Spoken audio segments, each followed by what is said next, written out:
So he had an affair and he left. Now what? How do you recover? So he cheated and he left with the side piece. Now what? What do you do?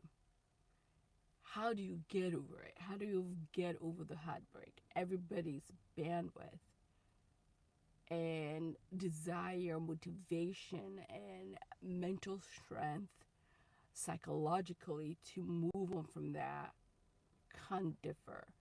And depending on the complexity, especially when it comes to finances, when it comes to kids, a lot of these men will cheat.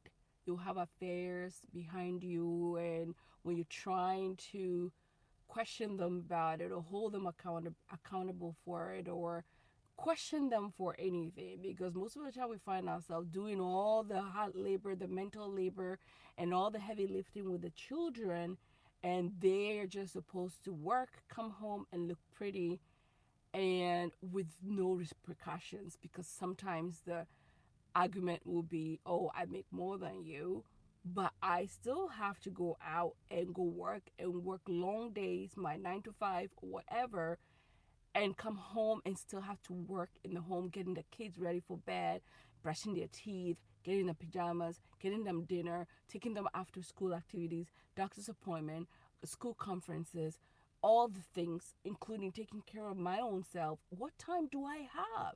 And this man will see you struggle and won't care and will be so busy with their side piece, will be busy spending that money that you're supposed to spend on you and the children on the side piece, and become very wicked and stingy and cold hearted towards you.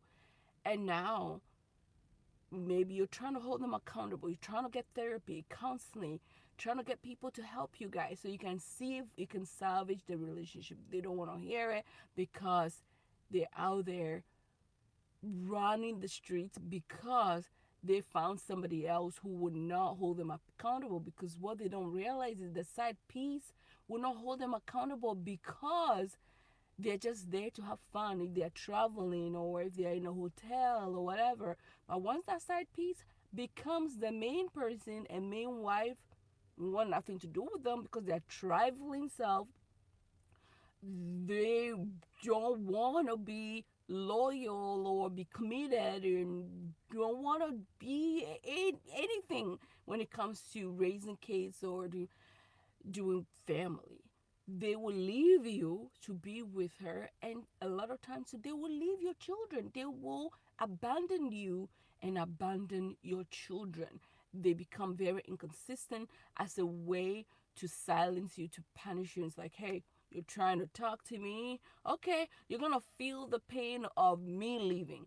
But they think they're doing you, but they don't realize what they're doing is impacting their children too.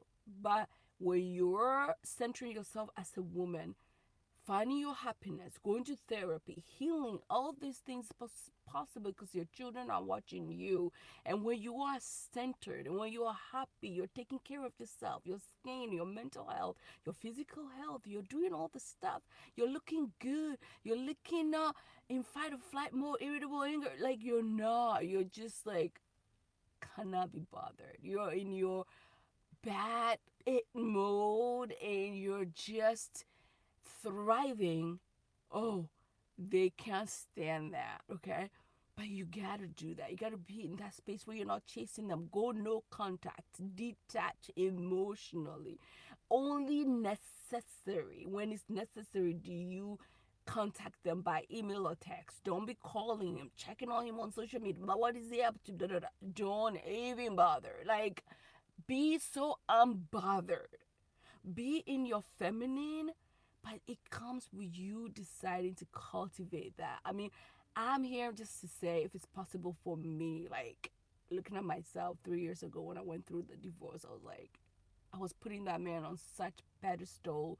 I couldn't even envision myself or my children or my new way of familying to be apart from him. And today, just like we flow, like in his absence, we are not even phased because he made those choices to not be consistent, to not be there. And I know this story is not just pertaining to me, but there's so many women across the world who are having the same issues, but you have to elevate yourself. Don't play with your money making. Don't play with your community, your love, loving yourself, pouring into yourself financially, psychologically, physically. All of it, being present with yourself. How do you feel? Not being desperate, not being trying to get over to be under. Some people, maybe they find their new boo within a month, within a year.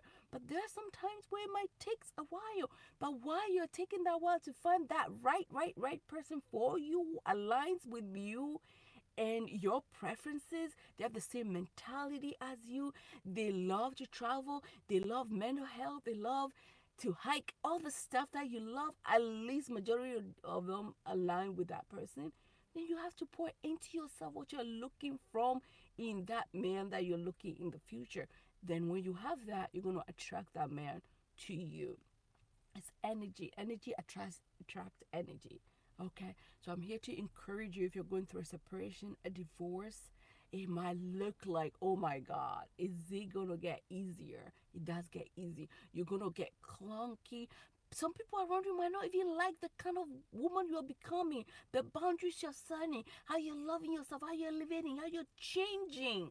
And you do have to change from the woman you were maybe a couple years back when you were in the marriage. You have to change. You have to elevate yourself. Like, you have to say thank you to the ex for leaving, because now you're becoming this new person. You're becoming, you're evolving, you're becoming a whole new rebranding yourself. I had to rebrand my whole self, even from my hair, from my skincare, from how I talk, how I emotionally regulate, how I show up, not being desperate to be with another man, but desperate to be with myself, to be with me and being happy and content.